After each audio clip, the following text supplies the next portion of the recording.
الاهلي بطل سوبر. الزمالك النهارده خدوها زي اللبوسه في ضربات الجزاء.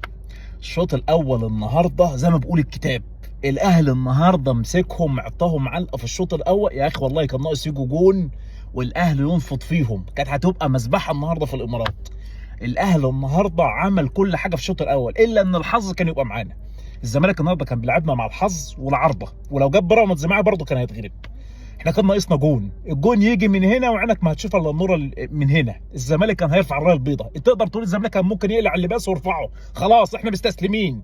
ده اللي كان بيحصل حرفيا الشوط الاول. تخيل كرة حسين الشحات دي تضيع، ده الكرة دي احسن من ضربة الجزاء. الكرة دي بس حطها مرهم كده لعواد، عواد هيزغرط بها في الجون، لكن ده ما حصلش. انت ضيعت فرصة مهمة جدا. انت الشوط الاول يجوا جون، والله الزمالك بص كان هيزغرط من هنا، كان بص هتبقى زنقه القطط في الملعب. فمش بس كده، ده الكرة جت لأسامة ابو علي وبرضه لعيبه الاهلي بتضيع. يا اخي شوف الحظ بقى مع الزمالك، ربنا كرمه النهارده، ربنا كرمه النهارده. تخيل كرة يحيى عطية الله راح بص، راح في الجون هترشق. محمد عواد رايح يا عيني مش شاف قدامه، بتخبط في العارضه والكرة بتخبط في العارضه وبتطلع. مش بس كده، ده اسامه ابو علي بعدها برضه بينشف في العارضه. فاحنا النهارده ربنا كرم الزمالك، ربنا كان واقف مع الزمالك النهارده احلى كرم، كان كرمهم النهارده احلى كرم. يعني بس لو كانت واحده جت من دول كلهم كنت تتفرج بقى على الاهلي كان هيعمله.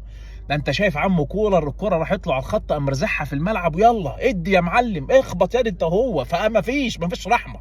جوميز يعني ما كانش شايف قدامه لحد الدقيقه 30، قام ساحب زياد كمال وقال له انزل يا ابني، خش يا حبيبي. لو فضلنا اكتر من كده الاهلاويه هياكلونا في الملعب. فده اللي حصل حرفيا النهارده، اكلناهم علقه كوره، علقه كوره زي ما قال الكتاب في الشوط الاول. لكن تقدر تقول بعد كده بقى الاصابات العضليه كانت عائق لينا، واحنا لسه في بدايه موسم. ويعني نقدر نقول من رجاله اللقاء النهارده في الملعب اكرم توفيق، مروان عطيه في نص الملعب، احمد نبيل كوكا. لعيبه الاهلي في الدفاع كان وحش النهارده، رامي ربيعه وكان معاه ياسر ابراهيم. كان لعيبه الاهلي النهارده بتقدم مباراه من الطراز الرفيع. فبصراحه شكرا، امتعونا النهارده، كيفونا. بس كان ناقص جون يجي، كان ناقص جون يجي. لكن تقدر تقول بقى في ضربات الجزاء خدوها زي اللبوس. محمد الشناوي اللي كان في مباراه السوبر الافريقي ده ما كانش محمد الشناوي. انت النهارده واخد قصاد واحده بتاعه المسلوسي، وبعدين بقى شيكابالا. يعني شكرا يا ابو، شكرا يا ابو الكباتن. فربنا كرمنا الحمد لله النهارده ووفقنا وخدنا البطوله، وما كانش ينفع نخسر بطولتين ورا بعض، كانت تبقى فضيحه. وبعدين ما كانوش هيسكتهم، دول لسانهم طويل ويعني ما بيزوتوا زيطه. يعني احنا كرهانين اليومين اللي فاتوا دول بسبب السوبر، فكانت هتيجي النهارده وتكمل. لا ما حصلش الحمد لله وربنا كرمنا.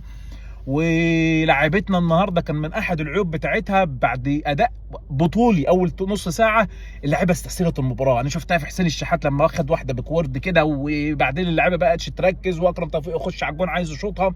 فاللعيبه كانت يعني استسهلت المباراه، وده كان مش في مصلحتنا، خلانا ان احنا يعني يكون الفينش بتاعنا سيء جدا.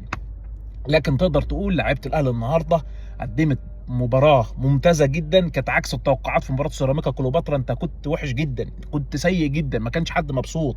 لكن الاداء بتاع النهارده يخليك يعني تبقى فرحان، يخليك تبقى يعني متكيف في المباراه.